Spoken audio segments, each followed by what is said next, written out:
So now I hope पिछला lecture revision हो गया हो, मॉड्यूल प्रैक्टिस हो गई हो, कुछ और समरी नोट्स अपने पास है वो भी देख लिए गए हो. So we are good to go and ready for the next section, next cross border section which is section number 13. Now जैसे अपन ने दो सेक्शन सीखे थे गुड्स को लेके, which was section number 10 and 11. 10 था देसी, 11 था विदेशी. वैसे ही सर्विसेज में था 12 देसी और 13 है विदेशी. अब काफ़ी हद तक 12-13 में सिमिलैरिटीज़ मिलेगी, लेकिन ये ध्यान रहे 13 की मेन बात क्या रहेगी हमेशा, ये कौन सा है, this is cross border. Cross border का मतलब यहाँ पे क्या होगा, ईदर सप्लायर और रेसिपिएंट दोनों में से एक ना एक कहाँ पे होगा, नॉन टैक्सेबल टेरिटरी में होगा, तभी ये सेक्शन अप्लाई होगा. अगर दोनों के दोनों पर्सन में से एक भी पर्सन, यानी कि दोनों के दोनों पर्सन कहाँ पे है, टैक्सेबल टेरिटरी में, इन दैट केस ये सेक्शन, ये प्रोविजन अप्लाई नहीं होंगे, सेक्शन नंबर 12 के प्रोविजन अप्लाई होंगे. ठीक है, एज यूजुअल ये है आपके मेन प्रोविजंस, और हम लोग सीधा पढ़ते हैं एनालिटिकल व्यू ताकि और डिटेल में ऑपरेशन कर सकें. तो चलते हैं आगे, करते हैं ऑपरेशन. फाइन. जैसे वहाँ पे हमने सेक्शन नंबर 12(2) देखा था, वैसे ही यहाँ पे 13(2) है which is a general rule, general section. Same चीज़ वहाँ थी, मैंने सेम लाइन कॉपी की है वहीं से, जिसका कोई नहीं उसका सेक्शन 13(2) इन क्रॉस बॉर्डर. ठीक है, अब जनरल सेक्शन क्या था, अब अपन इतने बड़े हो गए हैं कि डायरेक्टली इसको पढ़ सकते हैं. स्टार्टिंग में भी तो क्या था, अगर लोकेशन ऑफ रिसिपिएंट अवेलेबल है तो location of recipient of service क्या बन जाएगी, प्लेस ऑफ सप्लाई. लेकिन अगर लोकेशन ऑफ रिसिपिएंट अवेलेबल नहीं है तो सप्लायर की प्लेस ही क्या बन जाएगी, प्लेस ऑफ सप्लाई. ठीक है इतना, फाइन. अब चलते हैं स्पेसिफिक प्रोविजन की तरफ. पुरानी यादें ताज़ा होंगी वापस से. पहला कौन सा है, अपना favourite, performance based services. Now again services requiring physical, मैं अपना मार्कर ले लेता हूँ, या services requiring physical presence of goods on which the services are to be performed.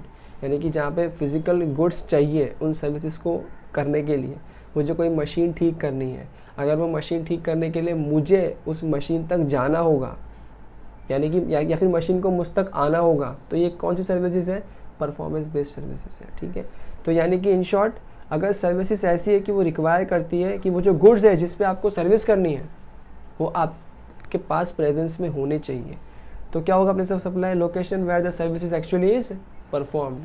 अब वो मशीन आपके पास बुला के वहाँ सर्विस कर रहे हो, तो मशीन कहाँ है, आपके पास है, तो वही क्या बन गई, प्लेस ऑफ सप्लाई. लेकिन अगर आप कहीं जा रहे हो और वहाँ सर्विस दे रहे हो, तो वो प्लेस जहाँ मशीन थी वो क्या बन गई, place of supply. In short जहाँ मशीन वही प्लेस ऑफ सप्लाई. यहाँ पे एक एक्सेप्शन है.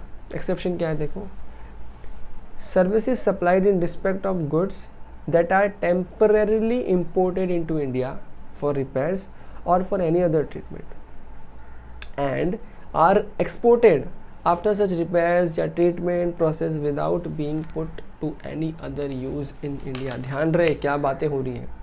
हमने इंपोर्ट क्यों किया है, हमने इंपोर्ट किया सिर्फ और सिर्फ रिपेयर करने के लिए या कुछ उस पर ट्रीटमेंट करने के लिए, और हम उसको वापस से एक्सपोर्ट कर दे रहे, इंडिया में यूज़ नहीं कर रहे. सर अगर इंडिया में यूज़ किया तो क्या, तो फिर ये एक्सेप्शन नहीं लगेगा. ठीक है, हमने लिया, काम किया, भेज दिया, एक्सपोर्ट कर दिया वापस से बिना यूज़ किए, तो एक्सेप्शन में क्या हो जाएगा. और एक्सेप्शन में क्या होगा, जहाँ पे काम किया वो नहीं बनेगा प्लेस ऑफ सप्लाई, वहाँ पे अप्लाई होगा section number 13(2) which is your general provision. वो क्या बोलता है, अगर रेसिपिएंट की लोकेशन है तो वही बनेगी प्लेस ऑफ सप्लाई. अगर लोकेशन ऑफ द सप्लायर, कब, जब उसकी लोकेशन अवेलेबल नहीं, यानी कि सेक्शन 13(2) ही एप्लीकेबल हो जाएगा. ठीक है. अच्छा सर ये इस तरह का एक्सेप्शन क्यों दिया गया है, कभी लॉजिक सोचना है इस बात का कि एक्सेप्शन क्यों दिया गया है. This exception was given to promote job work of India, job work industry of India. किस तरह से सोच पा रहे हो तो बताओ, सोचो भाई. जब पहले बात कर लिया कि आप जहाँ मशीन होगी वहीं पे हम लोग प्लेस ऑफ सप्लाई मान लेंगे, तो फिर यहाँ पे एक्सेप्शन दे के ऐसा क्यों बोला गया कि रिसिपिएंट की लोकेशन को प्लेस ऑफ सप्लाई मानने का. देखो मज़े की बात यहाँ पे क्या है, सपोज़ करो ये अपनी इसी बॉटल को लेके चलते हैं अपन। सपोज़ करो ये बॉटल नहीं, ये एक बहुत बड़ा सिलेंड्रिकल मशीन है। ये मशीन बाहर किसी विदेश में पड़ा है और इसको ठीक करना बहुत सारे देशों को आता है। अपने इंडिया में भी बहुत सारे लेबर लोग हैं जिसको ये ठीक करने को आता है, ठीक है। अब ये मशीन ठीक करने के लिए इंडिया में अगर आती है और हमारे लेबर इसको ठीक करते हैं, और अगर प्लेस ऑफ सप्लाई क्या ठीक क्या वो होती है प्रोविजन के हिसाब से, तो हम क्या बोलेंगे, ये प्लेस ऑफ सप्लाई, मतलब यहीं पे टैक्स वैक्स चार्ज हो जाएगा और ये इंडियन सर्विस में काउंट हो जाएगा।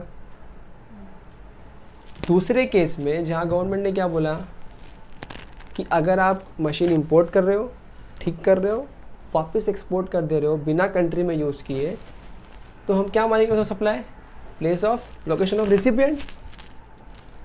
रिसिपिएंट लोकेशन कौन सी है, देश के बाहर की लोकेशन है ना। तो इन दैट केस अगर हम बाहर की, देश के बाहर की लोकेशन रेसिपिएंट की प्लेस मान रहे हैं और उसको ही मान रहे हैं प्लेस ऑफ सप्लाई, मतलब पहली बात तो IGST लग जाएगा और दूसरी बात एक्सपोर्ट बेनिफिट मिल जाएगा ना। हमारा देश, हमारे मंत्री, हमारे संतरी, हमारा RBI क्या चाहता है, फॉरेन करेंसी। फॉरेन करेंसी को या एक्सपोर्ट को प्रमोट करने का इससे अच्छा तरीका क्या हो सकता है ना। इसके लिए प्रोविज़न लाए गए हैं। और आपको अपने को अच्छे से पता है जब अपन एक्सपोर्ट करते हैं तो बहुत सारे एक्सपोर्ट्स तो एग्जेम्प्टेड होते हैं और उस पर अपने को GST भी रिटर्न मिल जाता है। इस वजह से एक्सेप्शन लाया गया। ये बातें थोड़ा डिटेल में समझो और सीखो और थोड़ा अप्लाई करने का ट्राई करो। ये आई वुड लाइक कि एग्जाम्पल्स आप लोग की साइड से हैं, ठीक है। चलो खैर देखते हैं नेक्स्ट क्या है। Services supplied in respect of goods that are provided from a remote location by electronic means. यहाँ पे मैंने एग्जांपल भी लिखा है टीम व्यूअर। जिसको नहीं पता, वैसे तो अगर CA के बच्चे हैं तो कभी ना कभी जीवन में टीम व्यूअर या एनीडेस्क का इस्तेमाल किया ही होगा। क्या करते हैं हम टीम व्यूअर से, कई बार क्या होता है मशीन कहीं भी पड़ी हो, हमारे इंजीनियर्स इतने स्ट्रॉन्ग और इतने कैपेबल होते हैं, यहीं से टीम व्यूअर से ऑपरेट करके कहीं दूर खड़ी हुई पड़ी हुई मशीन को भी ठीक कर रहे होते हैं। उस केस में क्या होगा place of supply, location where the goods are situated at the time of supply of services. इसका मतलब देखो, हो सकता है आप टीम व्यूअर यहाँ से ऑपरेट कर रहे हो इंडिया से, लेकिन मशीन कहीं बाहर पड़ी है, तो in that case what will be place of supply, जहाँ मशीन पड़ी है, मशीन कहाँ पड़ी है, बाहर ही पड़ी है, ठीक है। ओके नेक्स्ट क्या है, services supplied to an individual which require the physical presence of the recipient.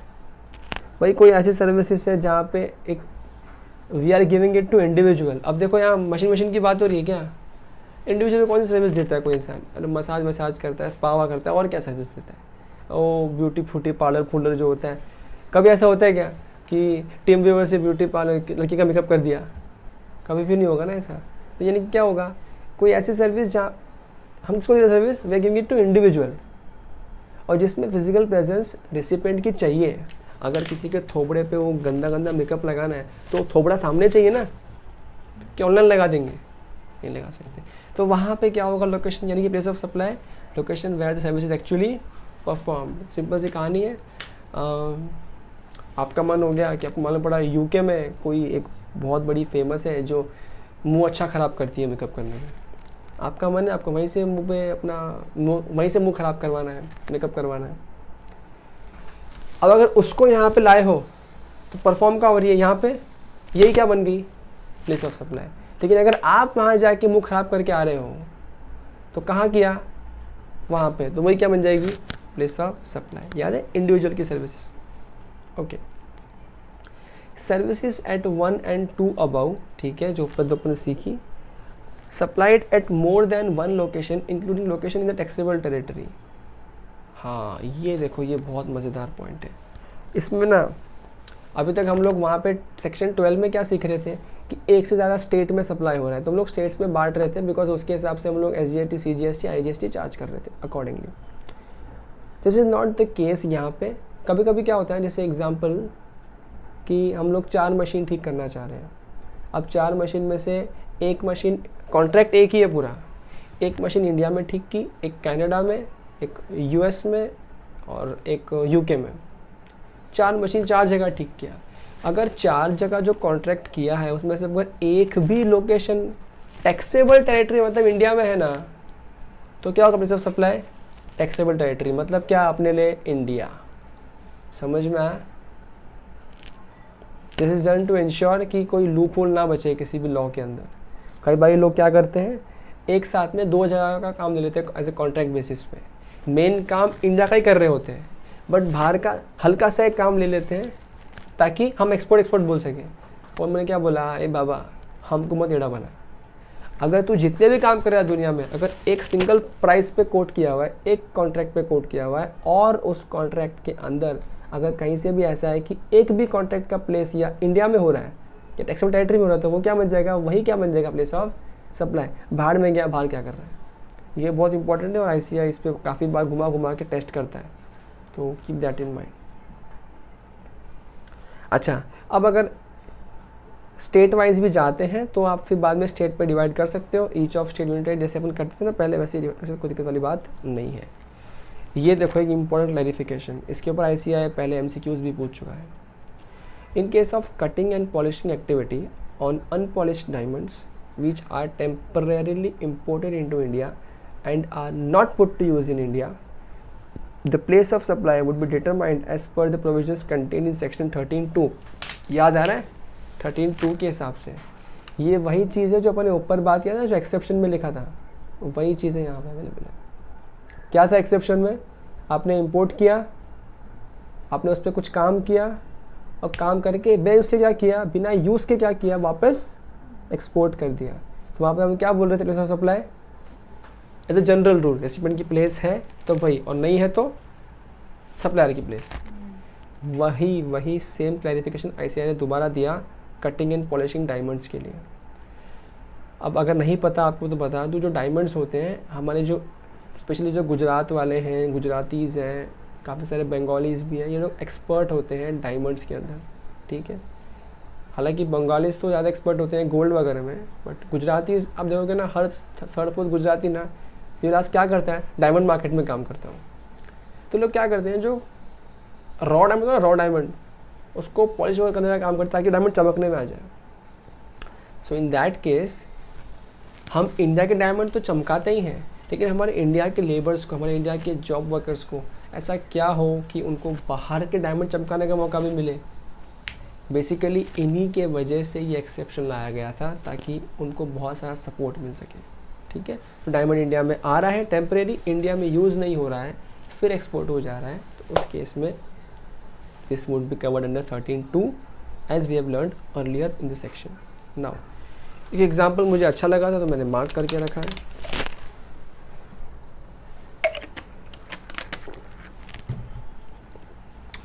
A mobile company located in the United States of America takes services of a software company located in Bangalore।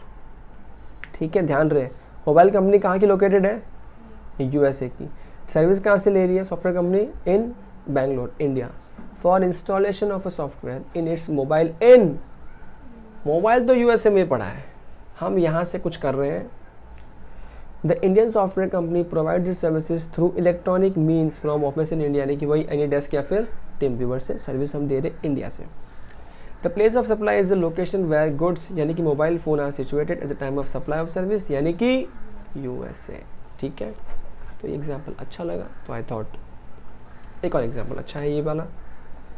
QR private limited, उसने क्या किया, raw material import किया from a diamond merchant in Belgium for the purpose of cutting, polishing, finishing the same. After the work is completed, the finished diamonds are exported to the diamond merchant in Belgium. The place of supply क्या होगा वापस यहाँ पे, by QR Limited is the location of recipient of, यानी कि Belgium. यहीं पे ICAI twist क्या करता है, वो बोलता है फिनिशिंग किया और बाद में यहाँ पे ना 3-4 महीना यूज़ कर लिया और फिर एक्सपोर्ट कर दिया, तो वो बाबा नहीं चलेगा, तो ये एक्सेप्शन नहीं मिलेगा। ओके, अच्छा सर एक्सेप्शन नहीं मिला मतलब क्या होगा, will come to general rule. The place where services perform कहाँ किया, इंडिया में, तो इंडिया क्या बन जाएगा, प्लेस ऑफ सप्लाई, भर टैक्स चल पूरा। अच्छा सेम ये जो अपन ने पहले पढ़े वही बातें हैं, अगर मोर देन वन स्टेट है तो हम लोग जैसे बांटते थे वैसे ही बांटेंगे। Manner of determining proportionate value of services in the absence of contract और एग्रीमेंट। तो कैसे बांटेंगे, जैसे हमने वहाँ सीखे थे ना, रूल नंबर 3, 4, 5, 6 थे, वैसे ही सेम रूल यहाँ पे है, दैट इज़ लॉजिकल एलोकेशन। अब ये एलोकेशन आप रट्टा नहीं मार सकते, क्वेश्चन में एज पर सिचुएशन आप अप्लाई कर सकते हैं। मैंने कुछ चीज़ें मार्क भी की है, केसेस मार्क भी किए हैं, जिसमें से first case I found very important, but बाकी केस भी आपको देख के तो रखनी है। पहली बात, case number 1, services supplied on the same goods. तो क्या होगा यहाँ पे, equally dividing the value of services in each of the state और union territory where the service is performed. मतलब एक ही गुड्स पे अगर 2 स्टेट के लिए सर्विस प्रोवाइड की जा रही है तो आप इक्वली बांट दोगे। देखो गुड्स में तो बहुत मगजमारी अपन कर सकते थे कि ये इतना वो इतना, यहाँ पे सिंपल फंडा है। नेक्स्ट क्या है, services supplied on different goods. अब एक गुड्स नहीं है, डिफरेंट कैटेगरी ऑफ गुड्स है, तो उस केस में क्या होगा, in the ratio of invoice value of goods in each states और union territory on which service is perform as the ratio of the value of the service perform in each state और union territory. Simple सी example क्या हो सकता है यहाँ पे, कि मैंने एक साथ कॉन्ट्रैक्ट किया है 4 स्टेट्स में किसी मशीन पे काम करने का। अब अगर एक ही मशीन मैं 4 स्टेट में घूमते हुए कर रहा हूँ तो वहाँ पे तो इक्वली डिवाइड कर दूँगा, दिक्कत वाली बात नहीं। मगर अगर 4 डिफरेंट मशीन्स हैं, अब हो सकता है एक स्टेट की मशीन 100 रुपये की हो, एक स्टेट की मशीन 1000 रुपये की हो, तो can I divide it equally? The answer is no. तो भाई जिस स्टेट में उस प्रोडक्ट का जितना इनवॉइस वैल्यू बनता है उसके रेशियो में बांट दो, है ना, लॉजिकल एलोकेशन। नेक्स्ट क्या है, services supplied to individuals applying generally accepted accounting principles. GAAP याद आ रहा है, पुराना अपना गैप, आपने एफआर में सीख रखा है गैप। तो कुछ अदर सर्विसेज है जो तेरे इंडिविजुअल को आप गैप अप्लाई करो और काम करो। अब जो ऊपर पढ़ा अपन ने, मेरे को उसके ये एग्जांपल्स भी अच्छे लगे, तो आई थॉट हम डिस्कस कर सकते हैं जब पढ़ेंगे तब। Have a look. A company C which is located in Kolkata is providing the services of testing of a dredging machine and testing service on the machine is carried out in Odisha and Andhra Pradesh। देखो कहाँ का है, उड़ीसा और आंध्र प्रदेश। और service किस पे हो रहा है, testing of a dredging machine and testing service. The place of supply क्या होगा, in Orissa and Andhra Pradesh, and the value of service in Orissa and Andhra Pradesh will be ascertained by dividing the value of service equally. क्यों, machine तो एक ही है, काम तो एक ही हो रहा है। नेक्स्ट देखो, a company C which is located in Delhi, ठीक है, सी दिल्ली में है, is providing the services of servicing the 2 cars belonging to Mr. X। 1 car is of manufacturer J and other located Delhi में है और service by it's Delhi workshop. और दूसरा एक गाड़ी है वो मैन्युफैक्चरर ए का है और वो कहाँ लोकेटेड है, गुड़गांव में लोकेटेड है, and is service by its Gurgaon workshop. The value of service attributable to the union territory of Delhi and state of Haryana respectively shall be calculated by applying the ratio of invoice value of car J and of car A। Simple सी कहानी है, suppose करो ना car J और car कौन सी है, ये car J A सब नहीं है। सोचो ना, एक मारुति 800 है और एक जैगवार है, दोनों पे सर्विस दी जा रही है, 2 स्टेट में दी जा रही है, तो क्या हम इक्वली बांट सकते हैं? Answer is no. जैगवार करोड़ों की बिकती है, मारुति 800 लाखों में चिल्लर में मिलती है। तो इन दैट केस हम लोग इक्वली नहीं बांट सकते। जब इक्वली नहीं बांट सकते तो जो भी उनका इनवॉइस वैल्यू है रिस्पेक्टिव स्टेट्स में उसके रेशियो में डिवाइड कर लेंगे। याद रहे, भूलना नहीं। ये सब दिक्कतें कब आएगी, जब हम दोनों कार के लिए एक ही बिल इनवॉइस इशू कर रहे हैं। यानी इनवॉइस तो भले 2 इशू कर रहे हैं बट एक ही अमाउंट कोट कर रहे हैं, ठीक है। इनवॉइस तो 2 ही होंगे बट ऑब्वियस 2 स्टेट्स के हिसाब से एक ही अमाउंट कोट कर रहे हैं, एक ही एग्रीमेंट एंटर कर रहे हैं। अगर हम 2 सेपरेट एग्रीमेंट एंटर कर रहे हैं तो डजेंट मैटर, जो एग्रीमेंट में दिया है उसके हिसाब से काम करेंगे, ठीक है। ओके, एक एग्जांपल और है अब, ठीक है, आप रीड कर लीजिएगा। नेक्स्ट चलते हैं सेक्शन नंबर 13(4) पे। Services in relation to immovable property. ये अपन ने पहले सीखा था देसी, अब देख रहे हैं विदेशी। Services supplied directly in relation to an immovable property like, क्या क्या हो सकता है, सेम जो पहले था, एक्सपर्ट्स की सर्विस, रियल एस्टेट एजेंट्स की सर्विस, एकोमोडेशन की सर्विस, होटल इन गेस्ट की service, right to use property की सर्विस, कंस्ट्रक्शन की सर्विसेज, आर्किटेक्ट, इंटीरियर डेकोरेटर, जो भी इमूवेबल प्रॉपर्टी से कनेक्टेड है वो सारी सर्विस आ गई। अच्छा, इन सब केस में क्या होगा place of supply? Location of immovable property, जहाँ पे प्रॉपर्टी लोकेटेड है वही क्या बन जाएगा? Place of supply. Above services supplied at more than one location including a location in the taxable territory। Again पुरानी वाली कहानी कि हम लोग सपोज करो मैं इंटीरियर डिज़ाइनर हूँ, मैंने एक ही बिल या मैंने एक ही अमाउंट चार्ज किया, मैं बोला कि मैं 1 करोड़ रुपीज़ लूँगा, टोटल 4 घर बनाने की बात किया, 3 घर 3 कंट्रीज़ में है और 1 घर इंडिया में है और एक सिंगल अमाउंट की डिस्कशन कर लिया। जैसे अपने पहले डिस्कस किया था, अगर चारों में से एक भी टैक्सेबल टेरिटरी में फॉल करती है ना प्रॉपर्टी, तो बाबा बाकी सब गया तेल लेने। What is place of supply? Location of taxable territory, मतलब हिंदुस्तान। ठीक है, ओके। सेम पुरानी कहानी है, अगर एक से ज़्यादा स्टेट में किया तो जैसे बांटते हैं वैसे बांट देंगे, कोई दिक्कत वाली बात नहीं है। एग्जाम्पल एक और है, पढ़ने की इच्छा है कि आगे चले पढ़ लेते हैं, चलो पढ़ लेते हैं। Mister C N architect, okay तो आर्किटेक्ट न्यू दिल्ली का है, enters into contact with mister Z of New York to provide professional services in respect of immovable property of mister Z located in Pune and New York. देखो, let us try to do some operation with the example. C कहाँ का है? दिल्ली का है, और Z कहाँ का है? न्यूयॉर्क का है। तो पहली बात क्लियर है, सेक्शन 13 अप्लाई हो रहा है, इंटरनेशनल फंडा बीच में आ रहा है। प्रोफेशनल सर्विसेज ठीक है, कनेक्टेड टू इमूवेबल प्रॉपर्टी। अच्छा, अगर यहीं तक पढ़ते हैं तो क्या समझ में आता है कि जहाँ प्रॉपर्टी लोकेटेड है वही क्या बन जाएगा? Place of supply. लेकिन कौन सी प्रॉपर्टी की क्वेश्चन में बात कर रहे हैं? एक पुणे में है और एक न्यूयॉर्क में। अरे बाबा, अगर एक इंडिया में है, एक टैक्सेबल टेरिटरी में, तो अपन क्या बोलते थे? अगर मोर देन 1 लोकेशन पे काम हो रहा है और अगर एक भी लोकेशन इंडिया में है यानी कि टैक्सेबल टेरिटरी में है, तो what will be place of supply? Taxable territory मतलब पुणे, मतलब इंडिया। सिंपल, यहाँ लिखा है। Since immovable property are located in more than one location, including a location in the taxable territory, the place of supply is the location in the taxable territory, that is Pune। तो ये याद रहे general rule, और ये भी याद रहे rule क्यों बना है? गफला एक्सपोर्ट का रोकने के लिए। अच्छा, मैंने of determining proportion value of service जैसे पहले करते थे, सेम वही है। रूल 4 जैसे करते थे ना, रूल 8 आएगा इसके लिए, बट रूल 4 था ना जो ऊपर सीखा था 12 में, सेम मुतादिस मुतादिस सेम इट इज़ एप्लीकेबल है इसके लिए भी। तो ये तो ठीक है, अभी तो एक्सप्लेन भी नहीं किया बिकॉज पूरा सेम डिट्टो है। अच्छा, नेक्स्ट क्या है? नेक्स्ट है services by way of admission या फिर organisation of event. Keep this in mind, section 12 के अंदर ये दोनों 2 सेक्शंस में थे, 2 सब सेक्शन में थे, यहाँ पे दोनों के दोनों एक ही सेक्शन में डाल दिए गए।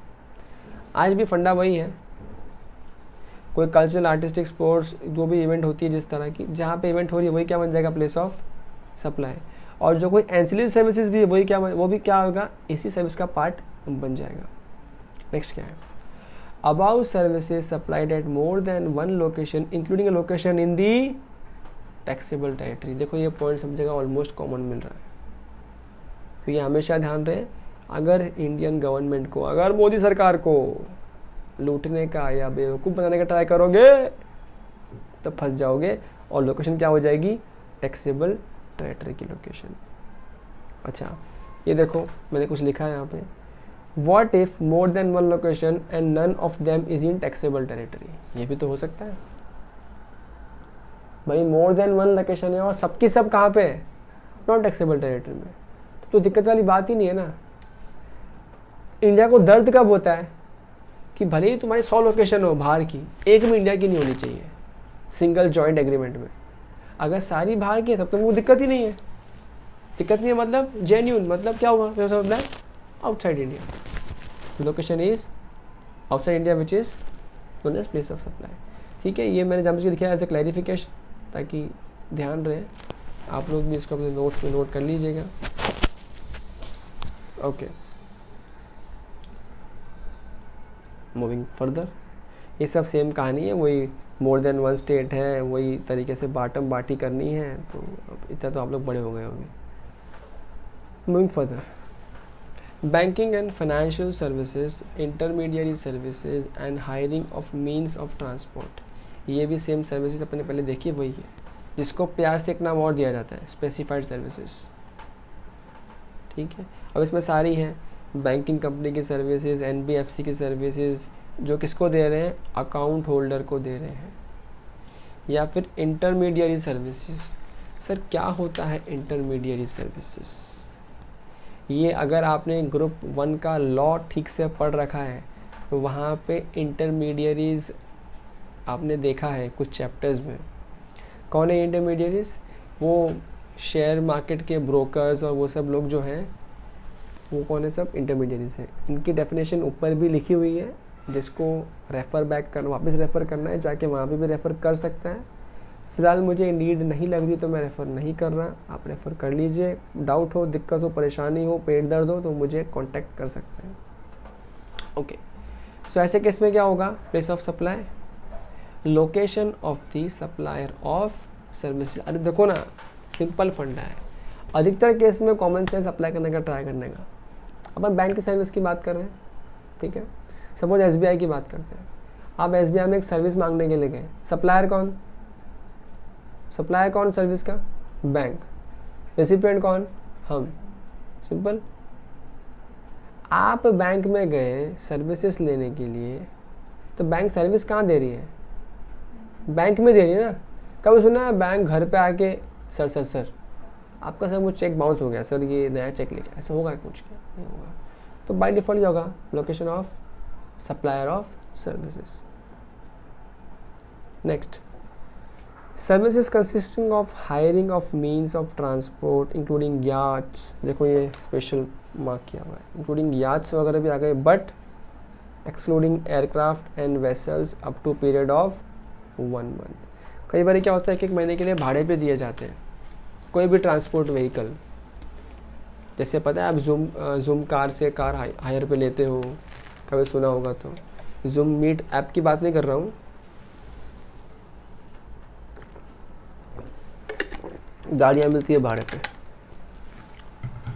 1 मंथ तक के लग रहा भाड़े पे ले रहे हो, सिवाय एयरक्राफ्ट के या वेसल के, क्योंकि एयरक्राफ्ट और वेसल बहुत बड़े आइटम होते हैं। अगर आप इनको भाड़े पे, मतलब आप बहुत बड़े आदमी हो, है ना, तो नॉर्मल चीज़ें भाड़े पे आप ले रहे हो,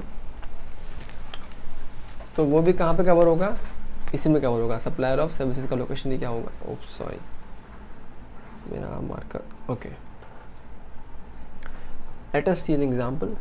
XYZ and Sons Kolkata is an agent who facilitates supply of goods between foreign customers and Indian sellers. क्या होगा सप्लाई यहाँ पे, place of supply is the location of supplier of service, that is Kolkata. Simple सी कहानी है, देखो ध्यान से समझोगे और करोगे। एजेंट कौन है, कोलकाता का।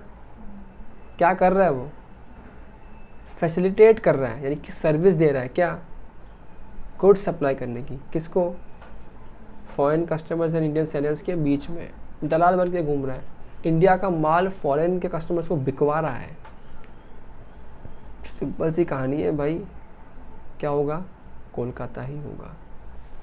Mister D, an unregistered person based in new Delhi, hires a याक from a company based in London. London से कितने दिन के लिए, याद रहे अगर 20-30 दिन के ऊपर चला गया तो इस प्रोविजन में कवर नहीं होगा। तो प्लेस ऑफ सप्लाई क्या होगा, location of supplier, that is London. Sir इसी पे एक डाउट आना चाहिए, ये तो 30 दिन तक की बात कर रहा है, अगर 30 दिन से ज़्यादा के लिए लेना हुआ उस केस में क्या होगा place of supply. I repeat, have a look on this case carefully. Mister D कहाँ का है, न्यू दिल्ली का है, हायर क्या कर रहा है, याच हायर कर रहा है, कंपनी कहाँ की है, याच की, लंदन में है, कितने दिन के लिए हायर कर रहे हैं, 20 दिन के लिए, जो कि 30 दिन के नीचे आता है। तो प्रोविजन ने क्या बोल दिया कि आप हायर कर रहे हो कितने दिन के लिए? मैक्सिमम 30 दिन के लिए। तो आप इस प्रोविज़न में कवर्ड हो जाओगे। कवर्ड होने का मतलब क्या है? सप्लायर की प्लेस क्या बनेगी? Place of supply. But question ये है, अगर ये 20 की जगह 31 डेज हो जाता, यानी 1 मंथ के ऊपर हो जाता, सेम पूरी कहानी सेम, तो प्लेस ऑफ सप्लाई क्या होता? Any guesses? अब देखो, ऐसी कंडीशन के लिए कोई स्पेशल प्रोविजन अगर एप्लीकेबल नहीं है, कोई स्पेशल प्रोविजन नहीं बना है, तो what will we apply? General. General क्या बोलता है? रिसिपेंट का लोकेशन। इस केस में रिसिपेंट कौन है? न्यू दिल्ली। तो वही क्या बन जाएगा? Place of supply. अगर रिसिपेंट का लोकेशन अवेलेबल नहीं है, वो बंजारा है, ऐसी रोड पे भटकता रहता, घूमता रहता है, उसका एड्रेस ही अवेलेबल नहीं है, तब जाके क्या बनेगा? सप्लायर का लोकेशन। ये भूलो नहीं अपन कहाँ चल रहे हैं। ऐसा तो एकदम खो गई है, क्या होगा यार? 30 दिन के बाद होगा तो क्या होगा, है ना? अच्छा, अगर ये 20 दिन ही रहता और यहाँ पे याच की जगह पे लिखा हुआ होता एरोप्लेन, तो भी क्या होता? जनरल अप्लाई करते, अगर कोई स्पेसिफिक प्रोविजन नहीं है तो। ये हमेशा याद रहे कि कुछ नहीं मिले तो ऐसा नहीं क्या करें, तो ऐसा कुछ था ही नहीं बुक में, अरे जनरल प्रोविजन। पब्लिक होती है एग्जाम में जाके, ये तो था ही नहीं। हम लोगों ने सेक्शन 13 सीखा है, इंटरनेशनल सीखा है। देखो मेरे एग्जाम के क्वेश्चन में एक बाहर का, एक इंडिया का है, लेकिन वो कुछ मिल ही नहीं रहा था उसके जो पढ़ा था। अबे नहीं मिला, ढक्कन 32। ओके, नेक्स्ट क्या है? इधर देखो, ट्रांसपोर्टेशन सर्विसेज। अब यहाँ पे सब सेक्शन 9, 10, 11 और 13 तीनों एक ही साथ दे दिए इसी चार्ट में। Transportation of goods other than bye way of male और कोरियर। कोरियर या मेल के अलावा अगर किसी चीज़ से ट्रांसपोर्ट करने का काम आप कर रहे हो तो क्या होगा? प्लेस ऑफ सप्लाई, जहाँ वो गुड्स पहुँच रहे हैं। ठीक है, जहाँ गुड्स पहुँच रहे हैं। पैसेंजर ट्रांसपोर्टेशन सर्विस, आप आदमियों को उठा के पटकने का काम करते हो, आदमियों को ट्रांसपोर्ट करते हो, तो क्या होगा? Place where passenger embarks the conveyance. Same तो पहले था वही बात यहाँ पे, जहाँ से चढ़ा वही क्या बनेगा? Place of supply. Services provided on board, आप फॉरेन फ्लाइट में ट्रैवल कर रहे हो, उधर बीच में एक मस्त सी आंटी आती है और आंटी बोलती है आप कॉफ़ी पियोगे, आप चाय पियोगे, तो वो सर्विसेज के लिए क्या होगा? Place of supply. First schedule point of departure, जहाँ से आपकी फ़्लाइट चली है। ठीक है, मैंने यहाँ पे कुछ मार्क किया तो देख लेते हैं। मिस्टर ए, फॉरेन टूरिस्ट, एक फिरंगी है, has booked a ticket for New Delhi to Sri Lanka. New Delhi to Sri Lanka, New Delhi to Sri Lanka, flight from airlines registered in new Delhi for a continuous journey without any stop over. Stop होता तो भी क्या फ़र्क पड़ जाता? In case of continuous journey अपन क्या देखते हैं? स्टार्ट कहाँ से हुआ, तब बुरा फ़र्क पड़ता है बीच में कितना रुक रहे अपन। The place of supply of service by airlines is the place where the passenger embarks. Embark कहाँ कर रहा है? न्यू दिल्ली। ठीक से, ओके। नेक्स्ट है सेक्शन 13-12 OIDAR सर्विसेज। ये ICAR का फेवरेट है, फेवरेट। जब उनको मन करता है ना, और जब वो देखते हैं कि अब बच्चे OIDR पढ़ना छोड़ दिए हैं कि एग्ज़ाम में हम ज़्यादा नहीं पूछते, ICAR OIDR के वो मस्त क्वेश्चन पूछ लेगा। आई एम एक्सपेक्टिंग हो सकता है नवंबर 21 में या मई 22 में OIDR पे अच्छा क्वेश्चन बन के आ सकता है। एटलीस्ट 1-2 मार्क का MCQ तो आ ही सकता है, और कॉन्सेप्ट बहुत छोटा है, बहुत बड़ा कॉन्सेप्ट नहीं है। अच्छा, OIDR के लिए प्लेस ऑफ सप्लाई क्या होगा ये तो अपन पढ़ ही लेंगे, बट इसके लिए डेफिनेशन जानना बहुत ज़रूरी है कि OIDR होता क्या है। ये हमने लास्ट क्लास में डिस्कस किया था कि हम OIDR सीखने वाले हैं, और अब OIDR आ गया है। अब हम चलते हैं सीखने के लिए OIDAR।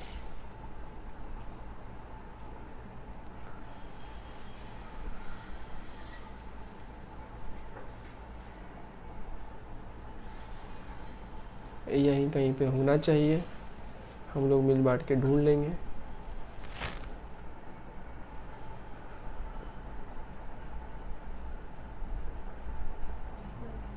नहीं, ये रहा।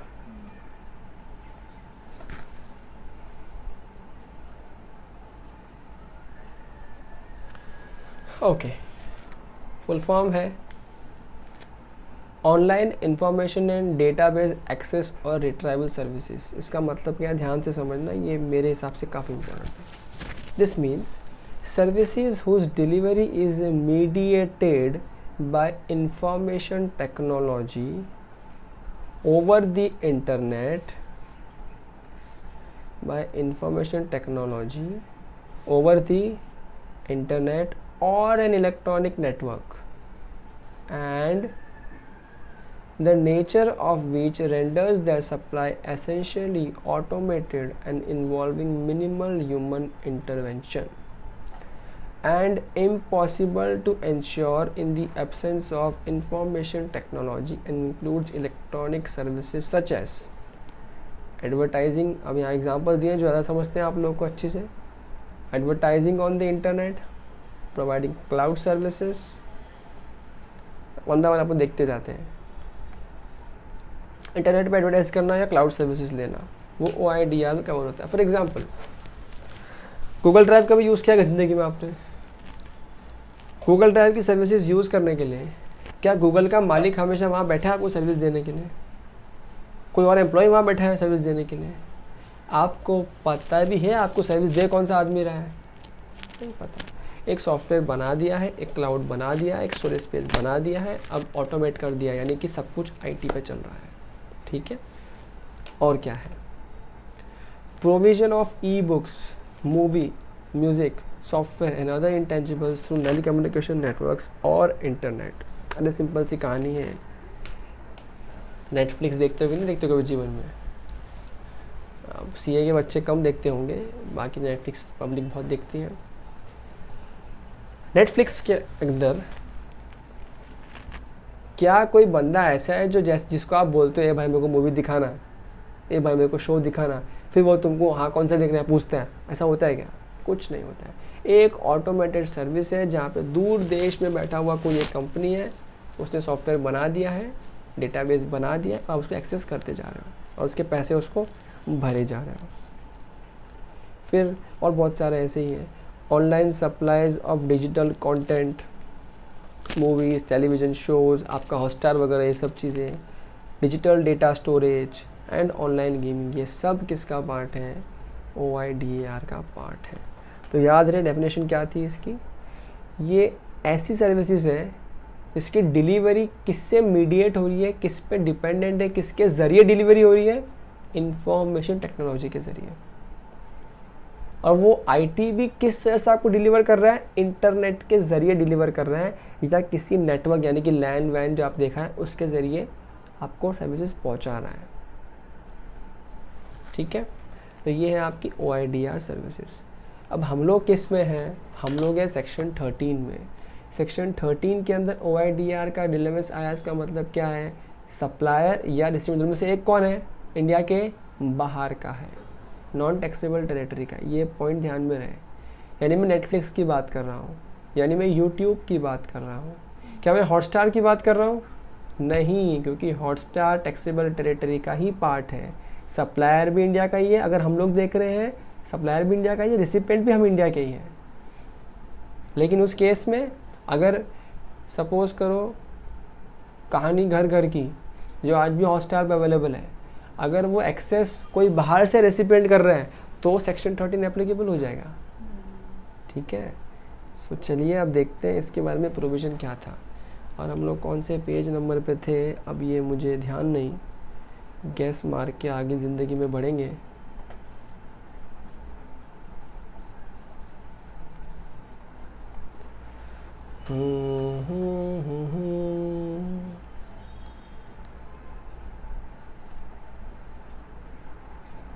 ज़्यादा आगे आगे लगता है अपन, ज़्यादा आगे आगे।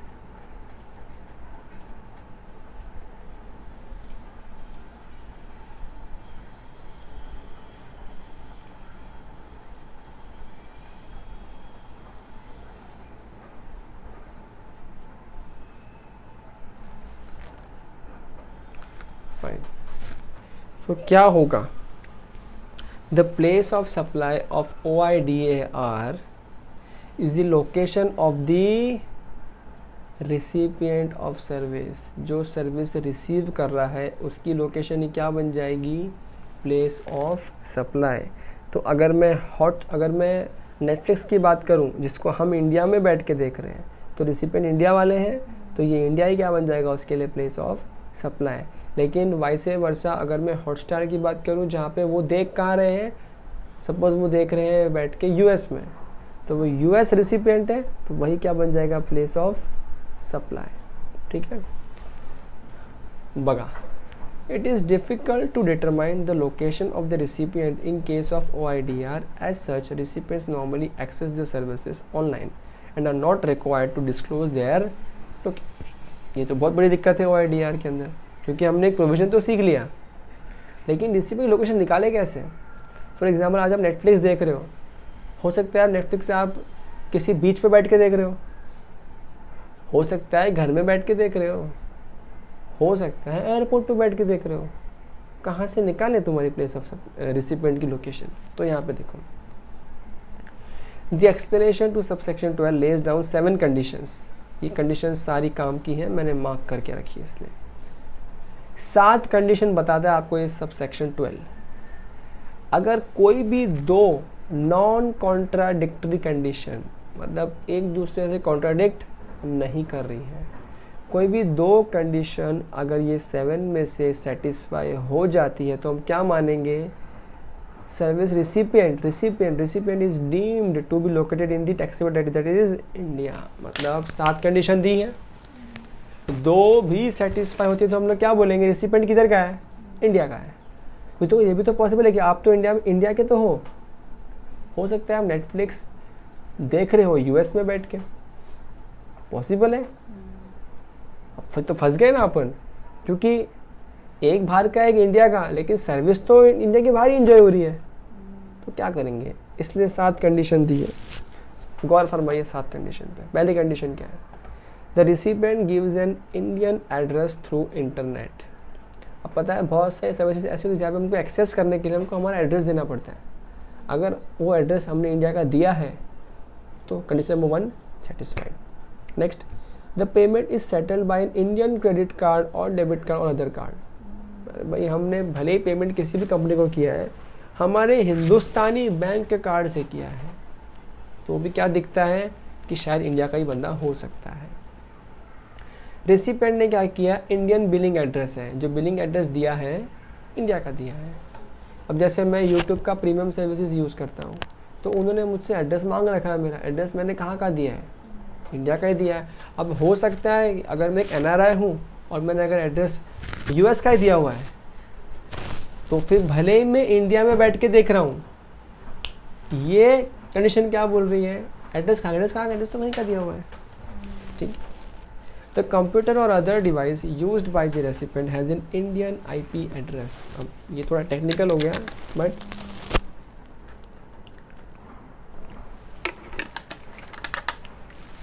उम्मीद करता हूँ आप सभी लोग IPCC के IT से गुजरे हो, वहाँ पे क्या तो सीखे ही हो, है ना। तो वहाँ पे सीखा था हमने ICP, इंटरनेट प्रोटोकॉल, है ना, फायरवॉल, सब कुछ बहुत कुछ सीखा था जीवन में। तो बस अगर IP एड्रेस इंडिया का जा रहा है तो फिर वो सेटिस्फाई हो जाएगा कंडीशन। ठीक है, नेक्स्ट क्या है, recipient uses an Indian bank account for payment. अब भले ही कार्ड यूज़ नहीं किया, वे यूज़ नेट बैंकिंग जो कि इंडिया का था। The recipient uses an Indian bank account, तो हो गया। The country code for the subscriber identity module card used by the recipient of services is of India. जो कोड्स होते हैं, जनरेट होते हैं जो ऑनलाइन, वो कंट्री कोड कहाँ का जनरेट हुआ है उस एप्लीकेशन पे, इंडिया का जनरेट हुआ है। या फिर the recipient receives the services through an Indian fixed landline. कोई सर्विस ऐसी है जो मैं इंडिया के लैंडलाइन पे ले रहा हूँ, अरे इंडिया का लैंडलाइन तो हिलेगा ही नहीं जगह से, तो क्या हो गया, वो इंडिया का हो गया। इन शॉर्ट, अगर ये 7 में से 2 भी कंडीशन सेटिस्फाई हो जाएंगी तो हम लोग क्या बोलेंगे कि रेसिपिएंट इंडिया का है, और प्रोविजन क्या बोलता था कि रेसिपिएंट जहाँ का है वही क्या बन जाएगा, प्लेस ऑफ सप्लाई, यानी कि इंडिया बन जाएगा प्लेस ऑफ सप्लाई। सपोज करो आप हिंदुस्तान में रहते हो मगर ये सातों कंडीशन मीट नहीं हो रही या फिर सिर्फ एक ही मीट हो रही है, तो उस केस में आपकी लोकेशन रिसिपिएंट की यहाँ मानी नहीं जाएगी, वो बाहर मानी जाएगी, तो बाहर ही क्या बन जाएगा, place of supply. I hope the provision is clear, crystal clear. अच्छा, नेक्स्ट क्या है, सेक्शन नंबर 13. ये क्या है ना, ये कोई सेक्शन नहीं है, ये सरकार की ताकत है। देखो यहाँ पे लिखा है section 13 empowers the government to notify any service for which the place of supply shall be place of effective use and enjoyment of services। तो क्या हुआ, सेक्शन 13 में ना गवर्नमेंट को पावर मिल गया।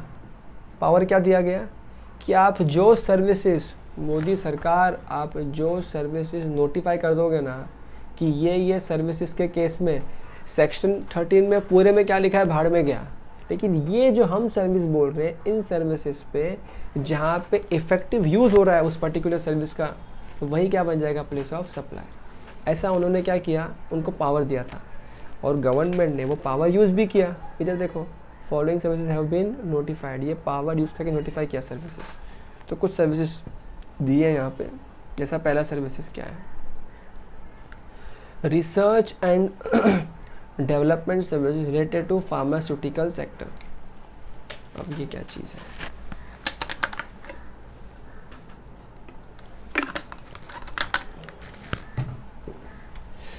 रिसर्च एंड डेवलपमेंट सर्विसेज, हम लोग उसको नाम से प्यार से क्या बोलते हैं, R&D सर्विसेज। ठीक है, किससे connected, only with respect to pharmaceutical sector. अब देखो यहाँ पे चीज़ें दी हैं। अब ये ना, ये सब जो दिया है ना, ये सब केमिकल और टेक्निकल नेम दिए हैं, ये सब आपको नहीं पढ़ने हैं। जैसे एग्जांपल देखो दिखाता हूँ, क्या क्या सर्विसेज R&D में आती है इसके अंदर। इधर देखो, इंटीग्रेटेड डिस्कवरी एंड डेवलपमेंट, सब मॉन्जे का है। देखो इधर लिखा है, this process involves discovery and development of molecules biopharmaceutical sector for medical use. The steps include designing, compound evaluation, the drug metabolism, biological activity, manufacture of target compound, stability study, long-term toxicology। but ये सब तुमको नहीं पूछेंगे रे बाबा, तुमको clear बताएंगे कि research and development की सर्विसेज हैं जो कनेक्टेड है फार्मास्यूटिकल सेक्टर से। आप बताओ सप्लाई का प्लेस क्या है, प्लेस ऑफ सप्लाई क्या है। ठीक है, ये ऐसे थोड़ा 10 सर्विसेज दिए हैं। अगर आप बहुत फुर्सत में हो तो आराम से गूगल खोल के बैठना, हर एक सर्विसेज का मतलब समझते रहना और बाद में किसी डॉक्टर को सिखा देना जाके, क्योंकि आपको तो काम नहीं आने वाला है। ठीक है, अच्छा ऐसे केस में क्या बनेगा प्लेस ऑफ सप्लाई, तो यहाँ देखो, when research and development service related to pharmaceutical sector as specified in so and so column are supplied by a person located in taxable territory. मतलब कोई इंशॉर्ट अपना कोई इंडिया का है, उसने किसको दिया service, located in the non taxable territory. मतलब क्या हो गया, मैं कह सकता हूँ कि इंडिया वाले ने किसको सर्विस दिया, आउटसाइड इंडिया को सर्विस दिया, मतलब फिरंगी को सर्विस दिया। तो क्या होगा, place of supply shall be the location of the recipient of services. इसका मतलब हम इंडिया के, सपोज करो मैं बहुत बड़ा साइंटिस्ट हूँ, कोविड का वैक्सीन बनाना मेरे को अच्छे से आता है, मेरे को ही सब आता है, लेकिन मेरे को इंडिया में कोई मानता ही नहीं है। इंडिया में गवर्नमेंट को बोलता हूँ सरकार मेरे को आता है, हट ऐसा सुनो, हट ऐसा मेरे को आता है, भाग यहाँ से।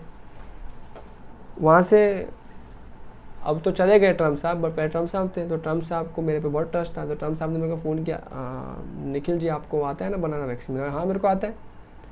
तो बोला अब बना दो। मैंने कहा सर पहले मुझे तो रिसर्च करना पड़ेगा। ठीक है करो। सर पैसा चाहिएगा, कितना चाहिए, कितना रुपया चाहिए। मैंने कहा सर आपके पास तो डॉलर है, रुपया क्यों भेजो, डॉलर भेजो। मैंने कहा डन। अब ध्यान से देखो, मैं टैक्सेबल टेरिटरी में इंडिया का हूँ, मुझसे R&D की सर्विसेज कौन मांग रहा है, ट्रम्प साहब, which is who is outside India, non taxable territory. अब मैं उनको सर्विसेज दे रहा हूँ, मैं यहाँ पे R&D कर रहा हूँ। R&D करने के बाद ये R&D इंडिया को तो चाहिए नहीं, वैसे भी ये काम किसको आएगी, US में आएगी। तो इस केस में सिंपल क्या बोल दिया कि इस सर्विसेज का रेसिपिएंट कौन है, यूएस, तो वही क्या बन जाएगा, प्लेस ऑफ सप्लाई, ताकि मुझे एक्सपोर्ट बेनिफिट प्रोवाइड किए जा सके। समझ में आता है? पक्का?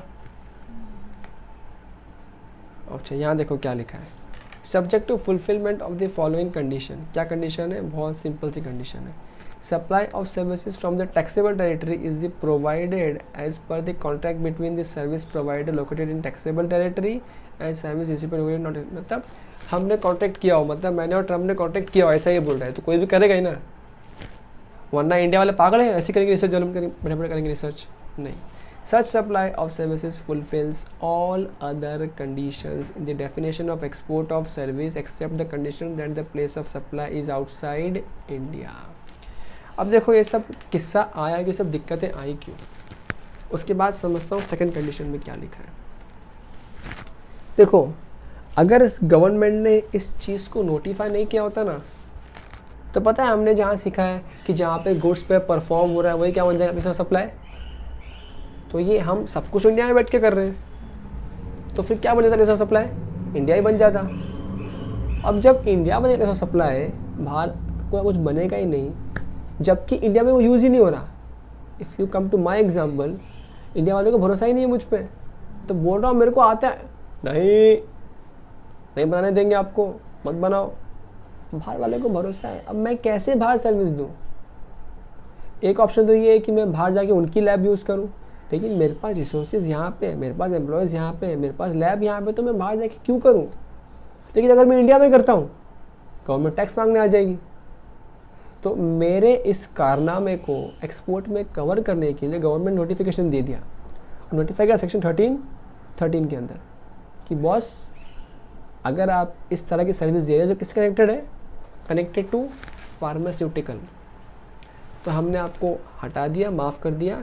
तो क्या बोल दिया, एक तो there should be a contract between me and Trump साहब, सेकंड एक्सपोर्ट की और जितनी भी कंडीशंस हैं वो सारी की सारी फुलफिल हो जानी चाहिए, सिवाय एक के कि प्लेस ऑफ सप्लाई इंडिया के बाहर नहीं दिख रहा है ऐसा। तो हम लोग क्या मान लेंगे, रेसिपिएंट लोकेशन, मतलब कौन, आउटसाइड इंडिया, हमारा काम बन जाएगा। ठीक, ये देखो वही सब है, तुम पढ़ना बैठ के आराम से, ये सब क्लिनिकल ट्रायल्स क्या होता है, बायो एनालिटिकल स्टडीज़ क्या होते हैं, आराम से पढ़ना बैठ के। अच्छा, एक और सर्विसेज नोटिफाई की गवर्नमेंट ने अपना पावर यूज़ करते हुए, क्या ये, B2B maintenance, repair and overall services of aircraft और एयरक्राफ्ट इंजीन्स और कंपोनेंट्स और पार्ट्स। याद रहे, ऊपर बात थी सिर्फ दवाई बनाने वाली कंपनियों की, और यहाँ पे बात है सिर्फ और सिर्फ एयरक्राफ्ट की, या उसके इंजन की, या उसके कंपोनेंट्स की, या उसके पार्ट्स की, सिर्फ एयरक्राफ्ट्स की। कुछ और ओवरहॉल किया तो यहाँ पे कवर नहीं होगा।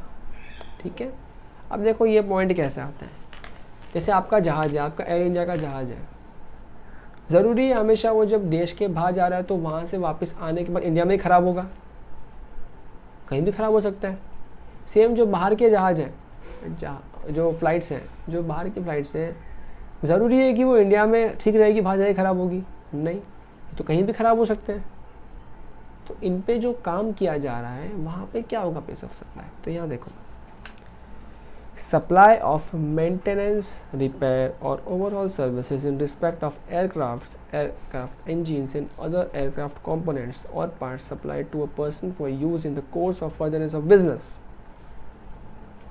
The place of supply of services shall be the location of the recipient of services। recipient कहाँ का है उसके हिसाब से सिंपल है। अगर सपोज को मेरी कंपनी है, सपोज मैं इंजीनियर हूँ, मेरे को एयरक्राफ्ट का इंजन ठीक करने को आता है, वो सच में आता है मेरे को, ठीक है। अब अगर मैं एयर इंडिया का जहाज़ ठीक कर रहा हूँ, यहाँ पे ठीक कर रहा हूँ जहाज़, तो सिंपल रेसिपिएंट कहाँ का है, इंडिया का है, वही क्या बन जाएगा, प्लेस ऑफ सप्लाई। अब सपोज करो यही जहाज यूएस गया हुआ है, अब मैं सपोज करो मैं वहीं पे रहता हूँ, अब मैं वहाँ पर ठीक कर रहा हूँ, रेसिपिएंट कहाँ, लोकेशन कौन सा है, इंडिया, वही क्या बन जाएगा, प्लेस ऑफ सप्लाई। ठीक है, तो ये थे आपके दो पावर की यूज़ किए हुए नोटिफाइड गुड्स। Notified services. यहाँ पे ख़त्म होता है हमारा section number 13 complete and complete. Now section 13 ख़त्म हो रहा है, चैप्टर ख़त्म नहीं हो रहा है, ठीक है, अभी थोड़ा और सोना बाकी है। This chapter is slight boring. The section 13 is specifically slight boring, but exams में टेस्ट होता है। अब सब सप्लाई ओवरऑल पूरा मिला के 14 से 15 मार्क का आता है, तो you can not miss this. Fine, चलते हैं और आगे पढ़ने का प्रयास करते हैं। अब कैसा है ना, दीज आर फ्यू क्लैरिफिकेशंस, और याद रहे क्लैरिफिकेशंस आर नॉट treated या can not be treated as amendments. Clarification का मतलब ये होता है कि जब डिपार्टमेंट ने लॉ बनाया, कोई नोटिफिकेशन निकाला, देश में झगड़ा होने लग गया, जगह जगह दंगे हो रहे, झगड़े हो रहे, कन्फ्यूजन हो रहे, दिक्कतें हो रही है, और कुछ चीज़ों पे लोग अपने अपने हिसाब से काम कर रहे हैं, तो वहाँ गवर्नमेंट ने क्या बोल दिया, गवर्नमेंट आया नोटिफिकेशन लेके, ये क्लैरिफाई कर रहे हैं जो लॉ में लिखा उसका मतलब ये था इस चीज़ को लेके, ठीक है। तो यहाँ पे देखो सबसे पहला क्लैरिफिकेशन,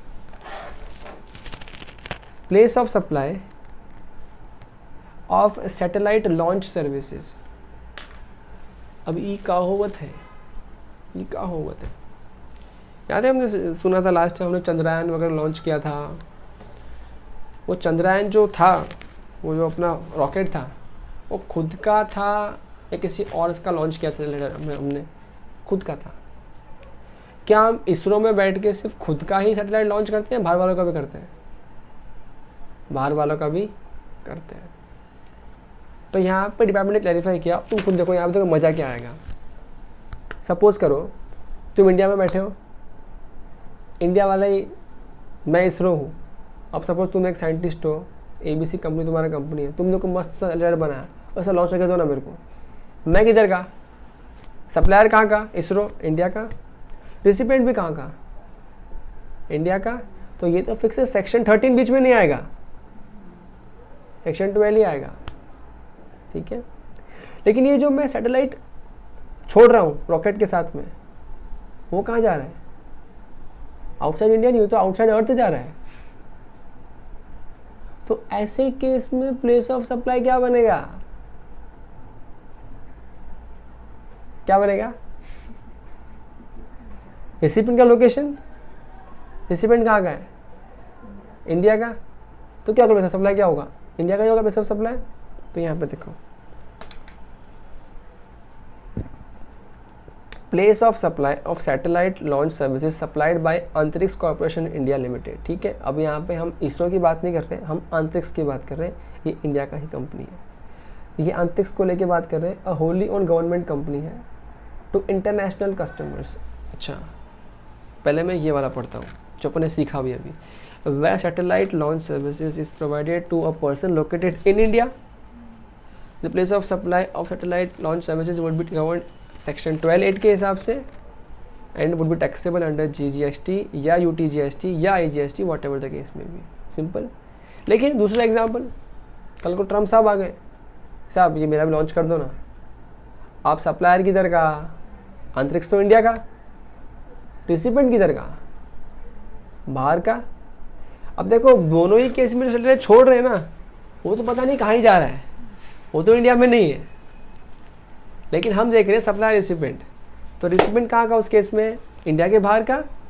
सैटेलाइट कहाँ जा रहा है? बाहर में गया, अपना सर्विस का प्लेस क्या हो जाएगा? आउटसाइड इंडिया, ठीक है। तो ये क्लैरिफिकेशन आया, और ये अगर मैं नहीं पढ़ा था तो आपको उसका आंसर आ रहा था। क्यों? क्योंकि ये लॉ नहीं है, ये सिर्फ क्लैरिफिकेशन है जो लॉ के ज़रिए निकल के आता है। ओके, चलिए इसी के साथ और देखते हैं आगे। ये थोड़ा इंटरेस्टिंग पार्ट लग रहा है ना तुमको? हाँ, इसमें एप्लीकेशन है ना। वहाँ अंडरस्टैंडिंग था, अंडरस्टैंडिंग में दिमाग दुखता है, घुटना भी दुखता होगा।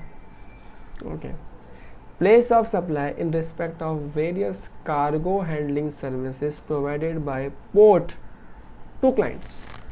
कभी आप पोर्ट गए हो? पोर्ट बॉम्बे में भी है अपना पोर्ट, टाउन में तो नेवर, ठीक है।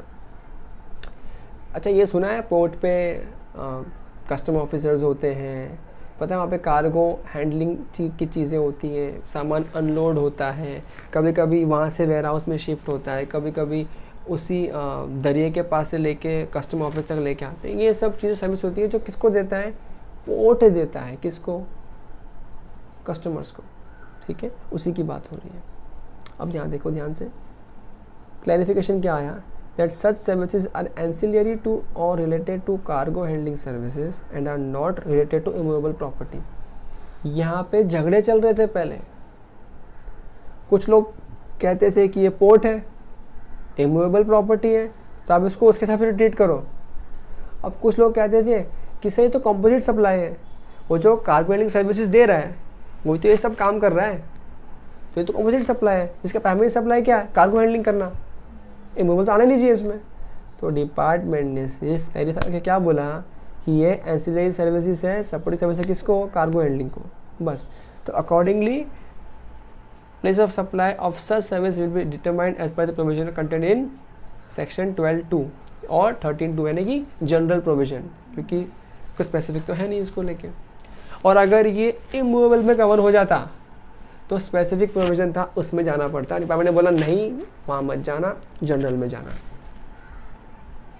नेक्स्ट क्या है, नेक्स्ट वाला मस्त दिख रहा है देख, place of supply in case of software और design services related to electronics, semiconductor and design manufacturing, ESDM industry.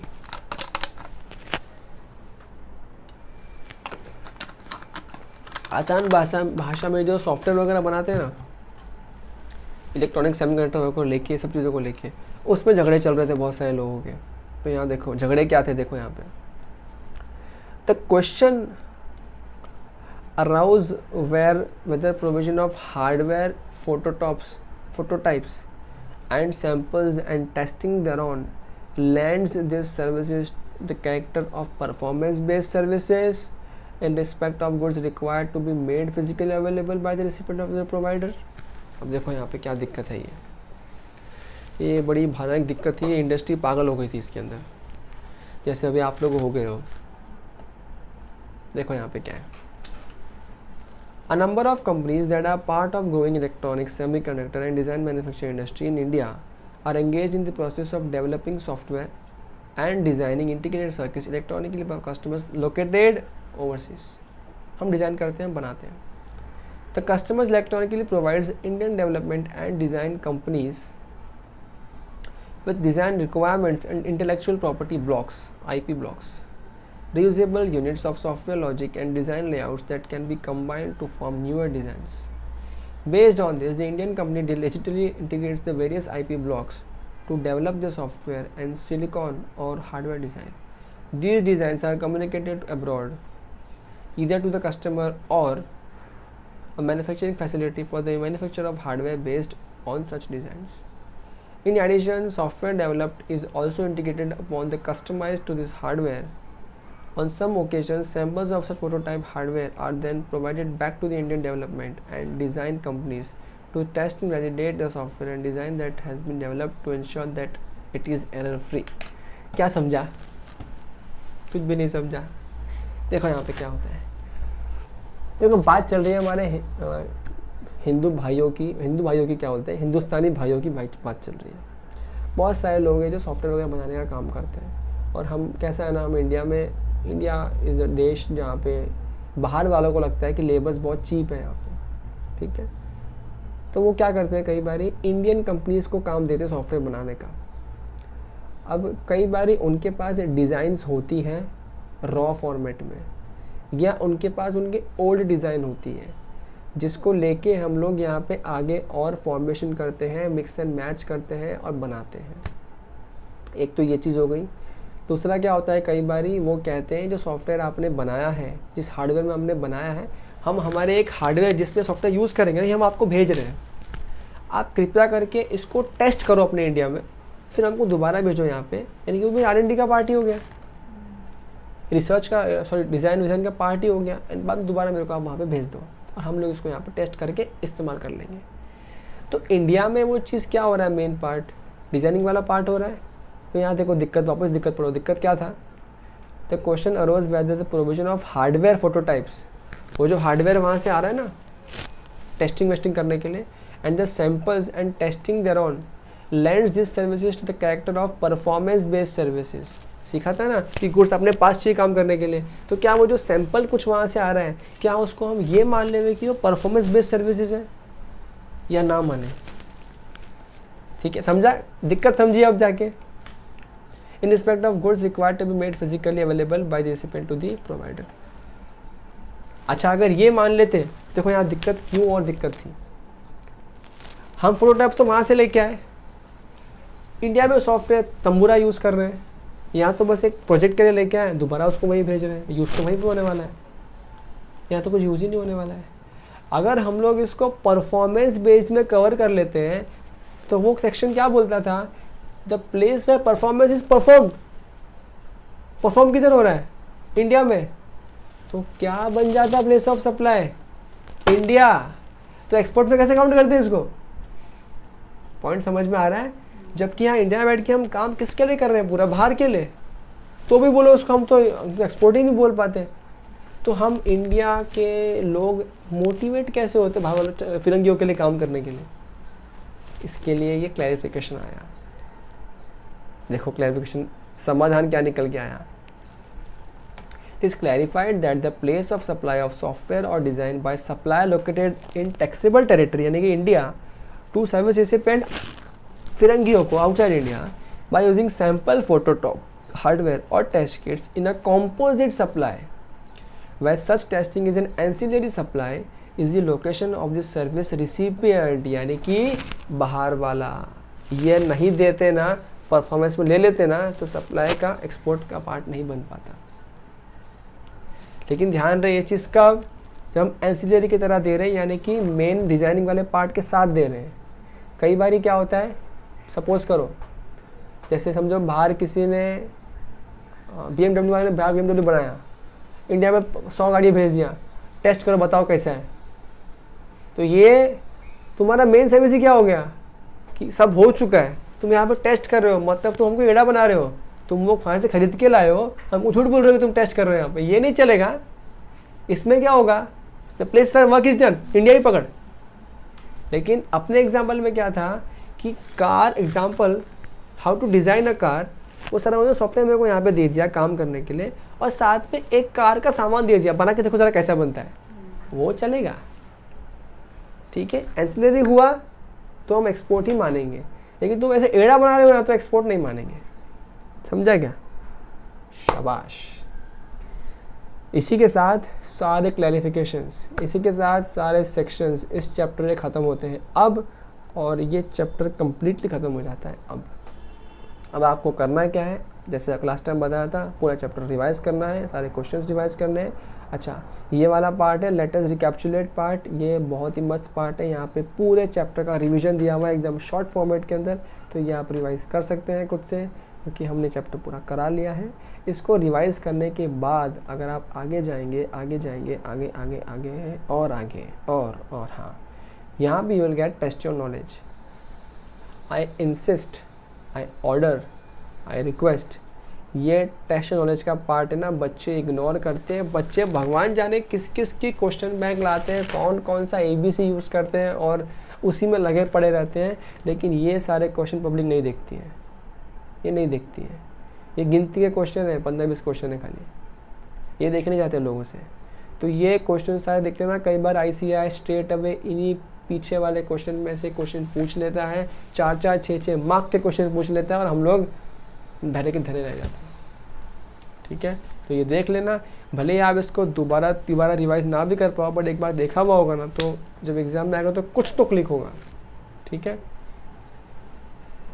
That's it, will end this lecture, see you soon in another lecture. तब तक के लिए शुभ रात्रि, शब्बा खैर, अलविदा, बाय बाय।